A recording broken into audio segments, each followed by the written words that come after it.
he said again.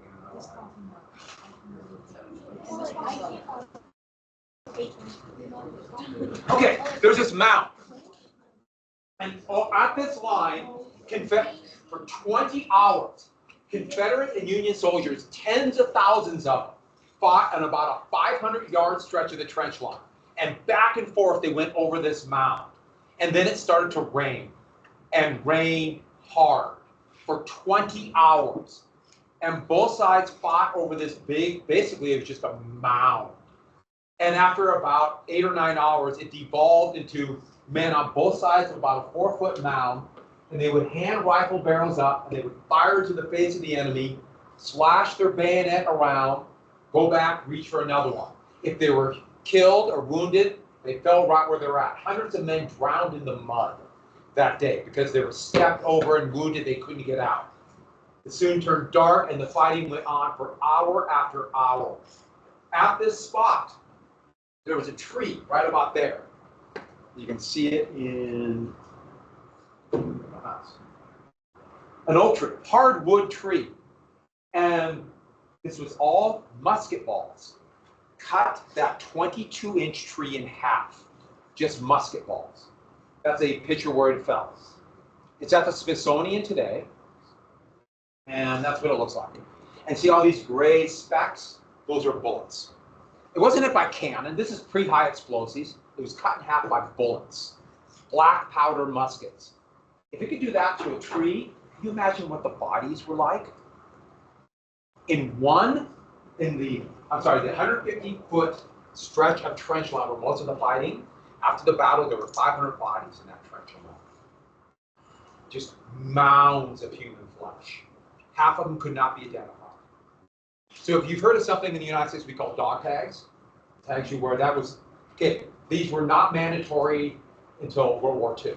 World War I, they started basically making it themselves. The Germans made it mandatory in World War I because bodies would be so mangled they couldn't identify. There'd be thousands of bodies, which is, I mean, it wouldn't even be bodies, mounds of flesh. And that's what it was like here, pre-high explosives. And so, when they fought that, finally the Confederates just kind of pulled back another trench line, and both sides kind of looked at each other. Here's the same picture. I took this picture, it's at the Smithsonian, and it's kind of an interesting picture. You can see it, so I'll pass it around so you can look at it. You can actually see the mini balls inside of it. But the thing about this is this picture, the first time I was there, I still had 35mm camera, 35mm, taking a picture, and if you're taking something in a glass box, you have to get it in an angle. Because if you're at the wrong angle, any reflection will be either a flash, and that's all you'll take a picture of, or you'll take a picture of yourself. Taking a picture of yourself, taking a picture of yourself to infinity. And the first time I went there was 35mm camera. I took 2 pictures, went back home, got them developed. That's what you had to do. And they were both pictures of me taking pictures of myself through infinity. And I was so mad I ripped them up. And I'm so mad that I ripped them up because that would have been a good thing to show and be kind of funny now. So I went back the next time. The next time I was there, I went and took this picture. So you can look at that. That's actually, that picture, God, that's one of the first digital camera photos I took. You can see the musket balls inside the picture. What year was that? What year was that? That one I took, God, what year did your parents get married? You don't know? I'm going to tell your mom that it's so tell your mom. Oh my goodness, she is going to love that because it was asked. I know you weren't around yet, but I'm going to make sure your mom knows. She's going to find out. She's going to be very disappointed in you. All right. No, because it was the wedding was in DC. Had to be 2002. No, I just knew I was in DC the next time I came. All right, so back to this. So, Spotsylvania, another 31,000 casualties. 18,000 of them were Union. Another bloodbath. But in 2 battles, the Confederates have lost 25,000 men. 31,000, 18,000 Union. They didn't, so the Confederate, they held their line so they won. But remember interior lines. Now the race is on. Oh, so this is the Spotsylvania cemetery. And this goes on forever. Unknown, unknown, unknown, unknown. This is one of the unknown tombs at Arlington National Cemetery for these battles. After World War I, the French memorialized all these unknown. They made a tomb of the unknown soldier. And every country that fought in World War I copied this. So the French did it first, the US has one, Britain has one, Belgium has one, Russia has one, Germany has one, Italy has one. All the countries of World War I. So if you heard of the Tomb of the Unknown Soldiers, that came from World War I, but the same issue obviously was here. And so now the race is on. Spotsylvania, North Anna, inconclusive battle. Grant ordered Meade to keep going. Now they're getting closer to Richmond, but Lee can always beat him because of interior lines. The next spot would be right here at a place called Cold Harbor.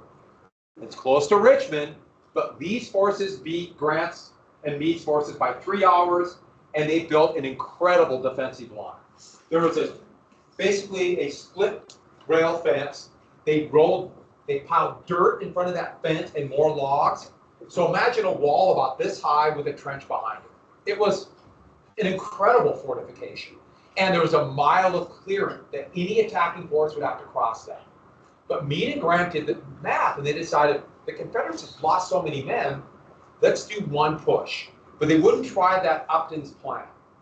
What they would try to do is, we've talked about these battles before. We would line up in their lines and march towards the enemy, and that's what they thought could get overwhelming. At noon on June 1st, 1864, Cold Harbor. And the Corps that did that, they told the men, you're going to start marching at noon. March over a mile of open territory. And they knew Gettysburg. They still talked about Fredericksburg. And after Cold Harbor and Spotsylvania. And they saw the lines. Bloody end. And almost all the men took little pieces of paper. They didn't have homemade metal tags tied to the strap, pinned to the back of their uniform, their name, their unit, their hometown, their parents, or their loved ones, so they could identify their mounds of flesh. They knew what was going to happen, but they were ordered anyway, and the same thing happened. They got to about 100 yards. The Confederates opened up with canister. They got to a 50. All the muskets opened up. They never got closer than 15 yards. In 20 minutes, 7,000 Union soldiers went down, killed and wounded. Don't forget, this is pre-high explosives. This is not machine guns. This is not heavy artillery. This is still black powder. 7,000 in 20 minutes. But Meade was told they broke through the Confederate lines, and he sent more men.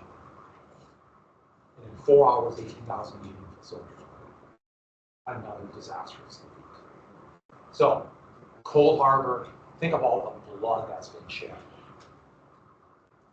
The Confederates are running out of men too. The Confederates are running out of men. Remember, they had to make it look like the war was over by the election. And Grant finally had to accept something. The reality of the way wars are fought. Wars are almost never fought by some glorious victory or won by some glorious victory on the battlefield where you turn their flank and win the war. No, wars are won by this. It's hard to see it, but it's called attrition. Attrition. That is the way wars are fought. We know what attrition is. Yeah. Really, the war of attrition is the war we've been very now slowly, like by running out of men for resources. Yeah, you kill, maim, wound so many of the enemy, they run out of men to fight. Very good. That's not very good. This is horrific. It's not. It's just who can last the longest? Who can afford this horrific sacrifice? That's attrition. And that's the way wars are won. All wars are won that way. The United States will win the Civil War by attrition. The Allies will win World War I and World War II by attrition. The United States is going to lose in Vietnam because of attrition. Just couldn't take the casualties anymore. It wasn't worth it. Same reason the United States lost in Iraq and Afghanistan. Attrition. How much are you willing to take?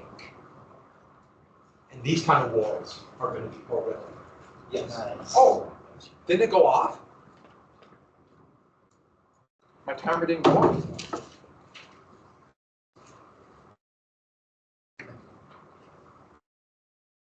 My timer didn't go off.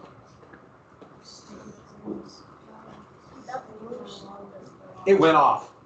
Oh, it did? Just now? But Oh, snooze. I didn't want my alarm on. So it was on silent. I'm getting old and befuddled. Someday you too will be old and befuddled. Some of you are already befuddled.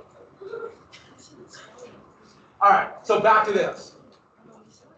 No, I just turned it off because I don't want my alarm going off. I mean my phone going off when I'm in class, and I forgot to turn it off. All right, so what happened was, this is the way wars are won, and it's horrific. But here's the problem: it's slow. They've got to win by the election. Attrition is slow and awful. That's why they didn't want to do the Anaconda plan. But Grant had one more really good idea. This is one of these candid shots right after Cold Harbor that were almost impossible at this time.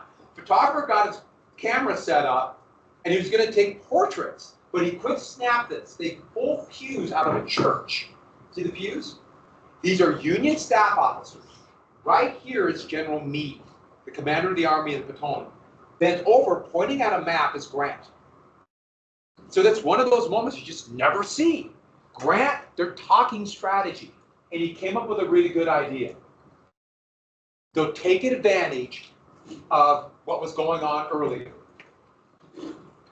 They're going to fake an attack here. He will come down big trenches, just like he did at Spotsylvania, Cold Harbor, etc. But they'll send a third of the Army of the Potomac over the James River and attack the important city of Petersburg. If they take this out, the main rail link into Richmond will be cut off. They'll run out of supplies. Great plan. And it almost worked. They did the fake, Lee dug trenches, and they stole a day. Engineers built the longest pontoon bridge the United States Army had ever built up to that time. That's the pontoon bridge.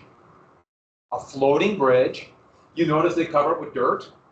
They put boards over these rafts that are anchored down. You know why they put dirt on it? Horses won't cross it if they can see the little cracks. You put dirt, it disguises it and they cross. And they poured 10,000 men. So Grant's back at Cold Harbor, Meade's at the bridge, and they're pushing men over as fast as they can go to attack Petersburg. It happens to be the same corps that attacked at Cold Harbor. Been reinforced, the same men. And they're marching towards Petersburg. And when they get there, they see these incredible defensive lines that enslaved people had built back in 1862. And their commander, the first thought was, commander named Baldy Smith. One of those people, he went bald when he was like 16. I'm sorry for some of you, it's going to happen. It's going to happen. But back to this. His first thought was Cold Harbor. And he hesitated 20 hours. There were less than 10,000 Confederate troops there total, and they're almost all invalids. Meaning they've been wounded, stomach wounds. They couldn't march anymore, so they put them in this backwater. They could have taken it that day and ended the war 5 months earlier, and I'm not kidding. So many things would have been different about Reconstruction and our future, but they hesitated. Meade got there the next day, blew up at Smith, and ordered an attack. And what had happened in those 20 hours? Yeah, reinforcements arrived, and they were bloodily repulsed. The last great opportunity before the election in the East, and they blew it. Second to last. Now, don't write this down. I put this down because I kept forgetting Chivalry Free, so I wrote it down. This had a really elaborate defenses, and they had hundreds of yards of these. We're still 15 years away from barbed wire, and you can see how these would be quite effective. They would put a bunch of these Chivalry Free out, leave an opening, put a bunch of Chivalry Free out here. I don't know if you know this, but people don't like to be impaled by spikes. Yeah, I found that out the hard way. But, yeah, this right here.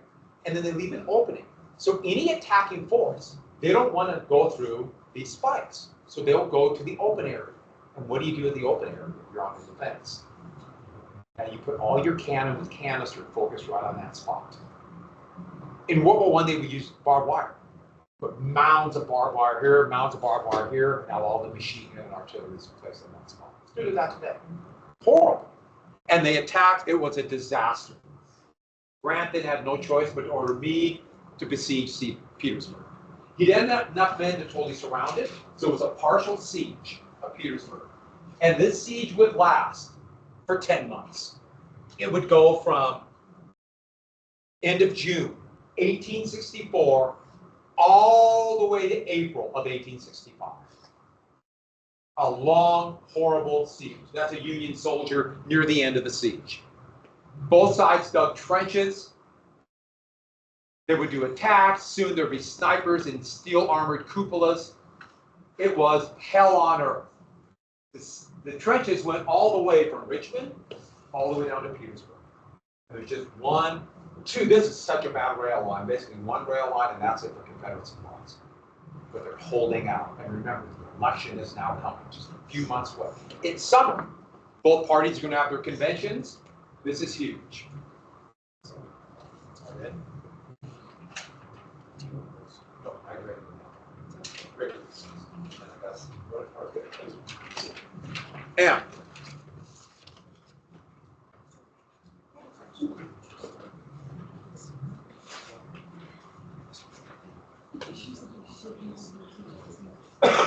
And both sides dug trenches, counter trenches. Some places the trench lines were as close as 50 yards apart.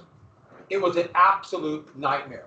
And if anybody, by about 2 weeks, if you stuck your head above the trench lines, you're dead. Snipers were accurate up to 250 yards. And they had steel cupolas where they could look and fire through to anybody who stuck their head. So soon, everybody had to huddle in their trenches. That would soon be about 12 feet deep. And they had bomb proofs set up. They would cook and eat in there. Yes, latrines would have to be in there, and every time it would rain, it would flood. So you're covered with that, with bodies. Rats would soon be, well, think about all the food. You're going to have rats, and we're talking rats coming in there. Hell on earth. They would do raids at night, but if you were caught in between the trenches, you were dead. They soon got a name at the Petersburg line for the area between the trenches. Anybody know what they called it? Because they called it the same thing in World War I. Yeah. No man's land. You didn't want to get caught. Trench warfare is hell. But let's be clear about it. Trench warfare is a lot better than being out in the open and dead. And so, here's a picture of, these are Confederates in trench life and how horrible it is. And you can see they're gambling. But one of the most common things they would do is, and this happened in World War I, World War II, it's happening right now in Ukraine.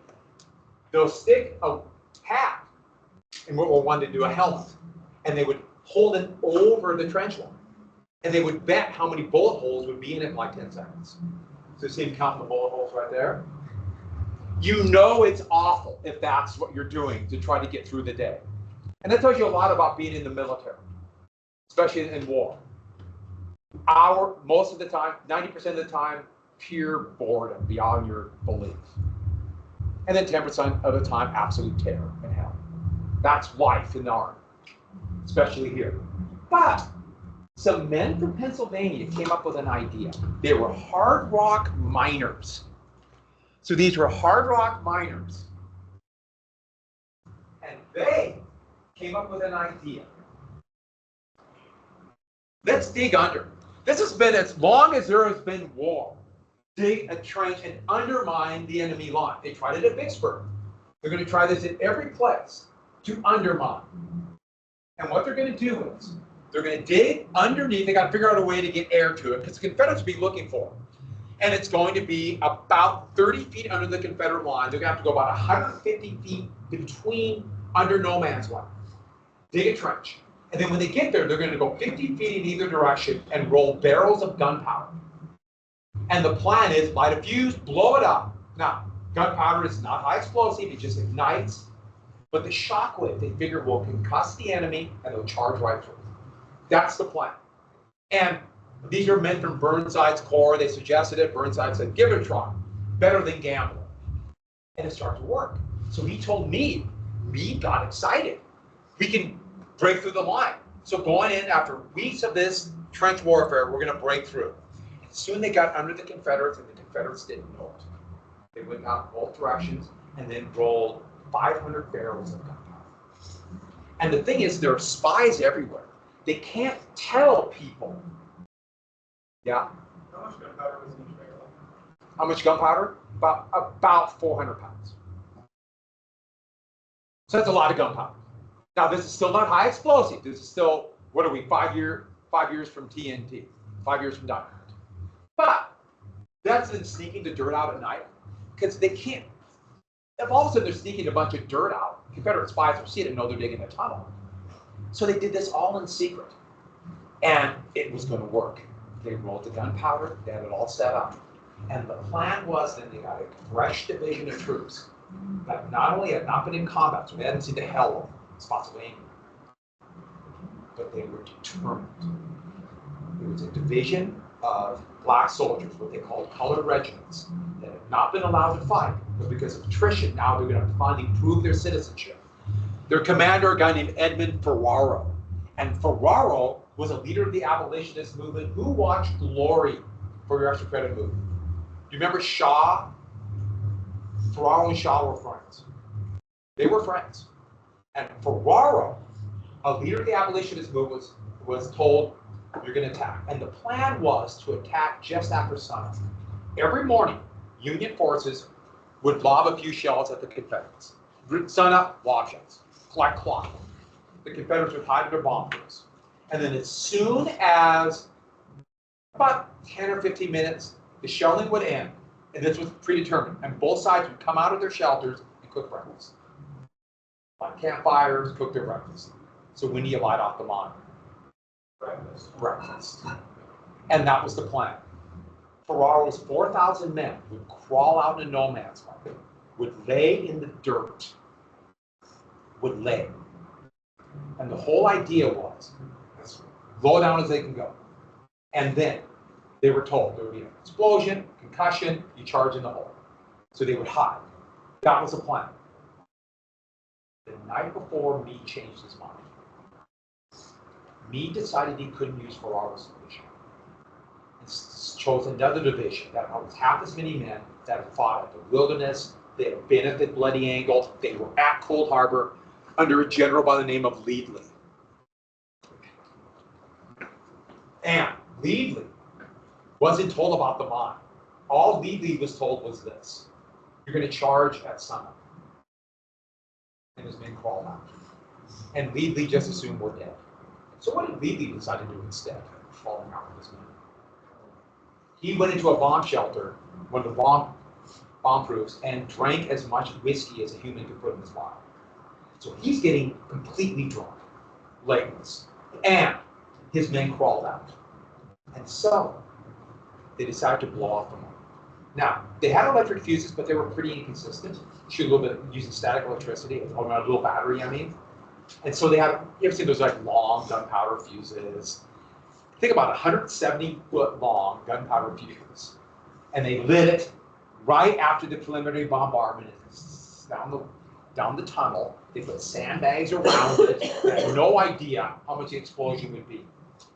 Went down, and of course you know what's going to happen, like in a movie. What's going to happen halfway? It's going to go out. So they have to find a volunteer who's not only fast, crazy, but short. Because it's only 4 feet high. So they have the same thing. To light it, and there's always somebody. I'll do it! And so a sergeant lit it and took off running. Now they expected a muffled explosion, shockwave. Is that what happened? The whole Confederate line blew up. Just boom! The whole thing went up. 200 feet of line gone up in the air. Just as the sergeant was just leaving the tunnel exit, and a blast of fire and shot, well actually a shockwave shot him out, followed by fire. 100 feet, he flew over the sandbags and bounced along. I guess he was perfectly fine.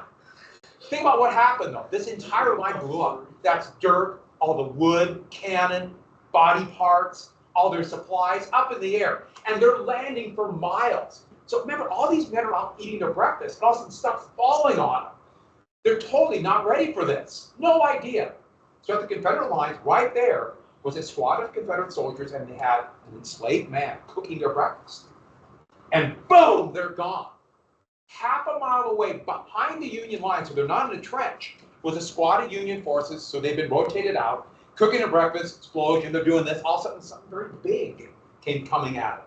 It got closer and closer. And I guess this was the way to freedom.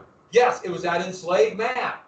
He came landing and landed, according to them, like on their feet, boom, and they're on his feet, looking at him. And they're like, oh, God, he made it. He was perfectly fine, landed. In fact, they took him into a tent and charged a dime to see the flying man. True story. These men had no idea. They were concussed too. They got up and walked to what they saw there was a massive crater. Thus the Battle of the Crater, July 17, 1864. It was about almost 20 feet deep in some spots. And what did they do? They went in. They started going into the crater. And they all could fit. They just all kind of ran in. Or they actually more stumbled in. Kind of looked around and stumbled to the other side, but the walls were so steep they couldn't get out. So now they're stuck in the crater. Then Ferraro's men were going to be the backup. And they went charging into the crater too. Where was Ferraro? He was in the same bomb-proof as Leadley. He was a leader of, do you remember the temperance movement? And he was trying to convince Leadley of the evils of drink. Drinking is bad. Leadley was drunk out of his mind. And so neither commander was there. Yes, both would be court-martialed after this. And they all went into the crater. Now I think you can guess what's going to happen. The Confederates begin to come too. If they would have went around, they might have got a breakthrough. Who knows? Who knows? But instead, what happened? The Confederates went to the line of the crater. They hit a cannon up and began to shoot into it. The Union forces couldn't get out. And another 7,000 men. The crater had this incredible opportunity to win the war. The crater's still there. You go to the Petersburg battlefield. They used to let people in it, but now there's too much erosion. This is what the crater looked like after they just kind of collapsed the side with all the bodies in it. That's what it looked like in April of 1865. That's how deep it still was. And it's still pretty kind of weird. For the rest of the siege, they tried other times, and there would be listening. And there would be a number of times tunnels would be collapsed. In World War I, there was fighting underground as German, British, French forces would be trying to dig tunnels, and there'd be fighting. You can go into some of these tunnels in Belgium, they're still there. If you like bats, go do it. But that's the Battle of the Crater, and what devolved in was stalemate. And the point was, sure, they pushed to the gates of Richmond, but the war was not over. The election is coming. Now, I'm going to do my incredibly abbreviated version of the West. Sherman, at the same time, May of 1864, that Meade started, Sherman is in the West. That's about 90,000 men. Facing him with about 50,000 men, the best defensive general in the Confederacy, one of their best generals who was wounded in front of Richmond, General Johnston, who would die of that wound in 1889.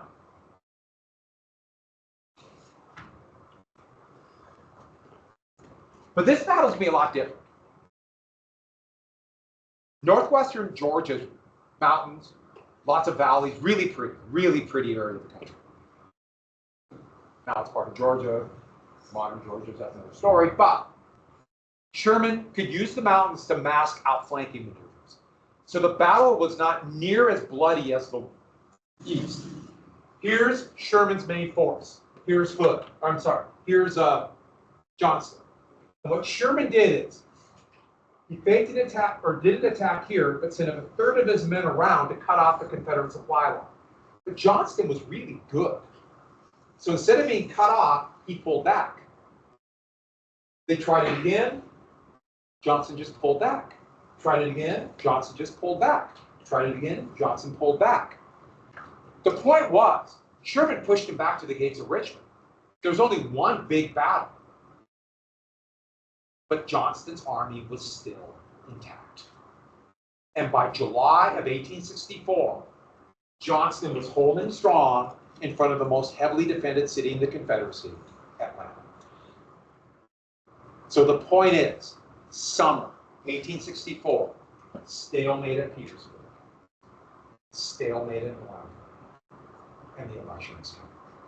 It's summer when the two parties pick their candidates, and we have, these are the Confederate defenses, and you can see the palisades and Cheval de Frise here, more Cheval de Frise, really elaborately defended. And so all they got to do is hold out for 2 months. 2 months, and the Confederates win. That's how close it is. And the election of 1864 is coming. And those are the candidates. That's right after the Battle of Antietam, when Lincoln went down to the battlefield to try to convince McClellan to move. Lincoln, McClellan. Yeah, Lincoln was like 8 inches, 9 inches tall. And then the hat. You like this still 5 hat. So, the Republican Party did something for one election and one election only. They created what's called the Union Party of Republicans and pro-war Democrats. It's only one election. It's only for this election. And it's still basically a Republican ticket. Abraham Lincoln would be the presidential nominee, but they would choose a Democrat to show unification. Andrew Johnson, not only is he a Democrat, he was from Tennessee. He stayed loyal to the country because of his hatred of the Southern aristocracy that got him into the war. Him and Lincoln and him and the Republicans would have disagreed on almost everything. But this was purely for an election, especially considering we might lose. Things look bad that summer when they had their convention. And yes, Johnson looks like an angry toad, but this will be the election. One election. One election. And don't forget, yeah, there have been 2 vice presidents become president, but, they don't do much. Break ties in the Senate. Lincoln's young. Nothing to worry about him. So, the Democrats nominated George McClellan. So, McClellan would be, and they really pushed the war hero. They still remember him quite fondly in the Army. And so McClellan. And McClellan pledged, I won't let those soldiers I trained down. We will win the war. But everybody knew if McClellan was elected, that's what you have to add, he will end the war. Everybody knows. He has to. A vote for the Democratic Party in that election of 1864 was a vote for the Confederacy to win. They would say we're going to have a truce or some kind of armistice or something, but it is a vote to end the war. And everybody knew it. Sam, what are you doing back there? Yeah, turn it off. I know my phone was up. Just turn it off. Like I did when I shouldn't have. So, pledge to win the war. But they know a vote for the Democrats is a vote to end it. So this is it, and it looks like it's over. And here's a Lincoln poster, and I really like this one. First off, you can see Union and slavery if you vote for McClellan, and there's Jefferson Davis, Confederate flag, slave auction. But I really like how this shows how the country had changed. And the Free Soil Republican Party that had no real plan for equality in 1860, look how it changed in 4 years. Union Liberty, there's Lincoln, working man, they always drew him with a paper hat. But what's this? What is this? And who's going to this school? Do you notice it? It's integrated. That implies equal citizenship for all. That is a big shift in Republican thinking when a lot of them were like Lincoln in 1860, if slaves are free, they should be sent to Africa, to an integrated, multiracial, multicultural society. That is a big shift in the United States. So I really like how that shows how things are different. Did everyone agree with that? In the North? Absolutely not. but it's becoming accepted. It is part of the choices the country can make. But it seemed totally impossible 4 years earlier. But stalemate means McClellan victory. And everyone knows. This is a McClellan poster, and it's implying McClellan will bring the warring sides, Lincoln and Jefferson Davis, together. This poster, though, is pure garbage, because there's no bringing together. A McClellan victory will assure that there'll be some kind of Confederate states, whatever that would evolve into, and some kind of country in the North, which will certainly not be the United States we know. And so everything will be blown up. In fact, it was so bad. Near the end of August, Lincoln wrote a letter to McClellan to give to him after the election, because he knew he couldn't do it after the election. He'd be so distraught. And in the letter, he wrote to McClellan saying, after you're elected, we must do everything we can to win the war before your inauguration in March. Because once you're inaugurated, the Confederacy will win. He was so distraught, he filed it away, because he knew he couldn't do it in November. Everybody thought McClellan. It's that close. It's that close to the U.S. being done. Who will save the day? Who will save the country? Who? Who? Did you say Calhoun? Oh. Who do you think will save it? Well, I know some of you were thinking Calhoun, right? He's dead.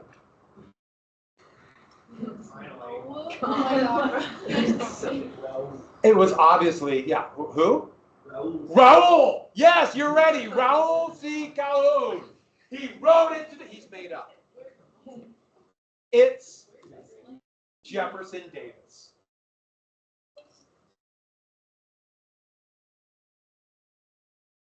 I will. I'll say this. Jefferson Davis hated Johnston. Thought he was too cautious. Jefferson Davis fired Johnston after Johnston had brilliantly saved his army that August. 2 more months, the Confederacy might have won the whole war. 2 more months. Fired Johnston and replaced him with the most aggressive general in the Confederate Army, John Bell Hood of Texas. Hood had lost an arm at Second Bull Run, use of his leg at Little Round Top at Gettysburg, and Hood only knew one thing to attack. Lee told him not to do this. He said, Hood is a fine division commander. Don't give him overall command. And Hood did the only thing Hood knew what to do. In a series of 3 battles we lumped together as the Battle of Atlanta, Hood counterattacked and destroyed his army. He nearly won one of these battles, beat his head against a larger force in Sherman, and good general. And in 3 pitched battles, Hood's army was decimated. And he had no choice but to evacuate Atlanta. And in early September, all of a sudden, overnight, Atlanta fell. Boom! Everything changed. Overnight, it went from we're never winning, the war will never end till it's almost over. And then, the last major harbor city in the Confederacy, Mobile, Alabama, was taken by the United States Navy just 2 weeks after this. And all of a sudden, the war looks over and everything would change. Mobile, Alabama. David Farragut, the same admiral who led the fleet into New Orleans, he led the fleet to take Mobile. And that's why one of the most prominent squares in Washington, D.C. is called Farragut Square. And Farragut suffered from something that's just horrible. He suffered from vertigo. An ear problem where he had trouble with balance, would make him deathly ill, have headaches. Vertigo is a horrible thing. You know anybody who has one? It's just a nightmare. He didn't want to collapse during the battle. So he was lashed to the riggings of his flagship, the Hartford, so he wouldn't fall down. So he's like hanging over the water, tied there. Oh, this is crazy courage, kind of insanity. They fought the Confederate gunboat, the Tennessee. You can see the cannon right there. They actually bumped hulls. They were so close, and Farragut's hanging over it, yelling orders. That's kind of crazy. So us old timers like that still can be kind of brave. And you notice I'm lumping myself in with Farragut now. See, I just did that. One more thing. You ever heard of a torpedo? These were originally underwater mines, and the Confederates used those. And one of them actually went off and blew up a Union ship, and the other ship captains kind of hesitated, and Farragut was furious. No, you get past the torpedoes. So he made the famous order, damn the torpedoes, full speed ahead. So you ever heard that? That's Farragut. Mobile fell, everything changed. Everything. When the election happened that November, it was an overwhelming Union victory. Overwhelming victory for the Union, the one-time Union Party, and the Republican President Lincoln was reelected. The Army, which voted by mail, which is quite effective as it still is, first time large numbers of people voted by mail, it voted overwhelmingly for Lincoln. Even though they still fondly remembered McClellan, Lincoln would win the war. In fact, McClellan did get 1.8 million votes. That's a lot of votes, but only won 3 states. Remember, the Electoral College, you have to win the state to get all the electoral votes. You might notice 2 new states. I told you about West Virginia. And the Republicans in Congress very quickly made Nevada right before the election. So they get these electoral votes, and Nevada would be that close. So that's why there's a Nevada. Not many people live there, but they should make a Nevada. Congress made it real quick. You should know that pretty well, how that happens. You live in a state that was made real fast by Republicans before the 1892 election. Montana, Idaho, Wyoming, and you ever wonder why there are 2 Dakotas? Which I would say are too many Dakota states. Why? Do they get 4 senators, and therefore those electoral votes for Republicans? That's why there's a Montana. 1889. So, I love this cartoon. Lincoln standing tall. That's one of my favorites. Last 2 things for today then. So now, the North's going to win. We're going to win. The United States is going to win this war, and the South knows it. Do they quit? Of course not. And ironically, many times when the war it's over, there's no way it gets even more bloody. You really see that in World War II. How bloody it's going to get for what's going to happen to German cities by Allied bombers and what the Russians are going to do. When Germany was clearly defeated. And what's going to happen in Japan when they are absolutely defeated by the spring of 1945. And yet virtually every Japanese city is going to be destroyed by firebombing. And they're ready to surrender, and then the U.S. dropped 2 atomic bombs. So, last thing for today. Wood didn't know what to do. So he took the remnants of his army and thought he could attack Sherman's main supply line at Nashville. And the Battle of Nashville, that December of 1864, would be decisive as not strong enough of a term.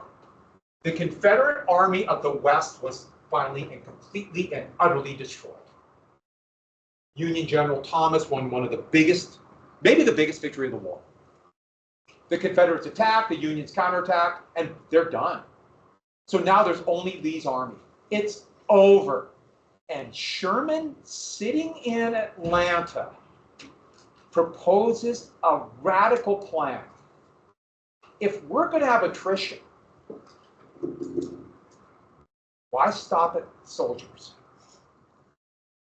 We want them to surrender. And let's take the war to the people.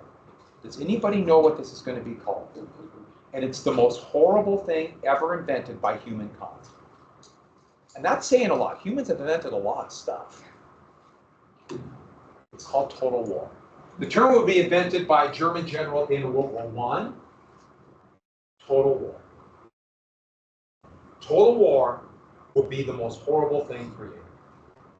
And it's going to be everything from the logic of burning alive millions of civilians, World War II.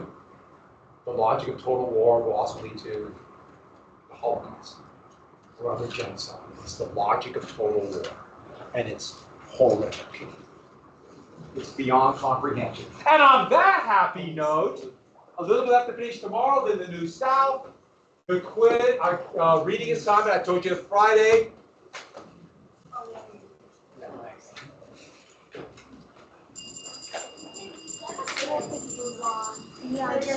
Thank you, my good man. I appreciate it. Umbrellas. Have you ever read on the phone?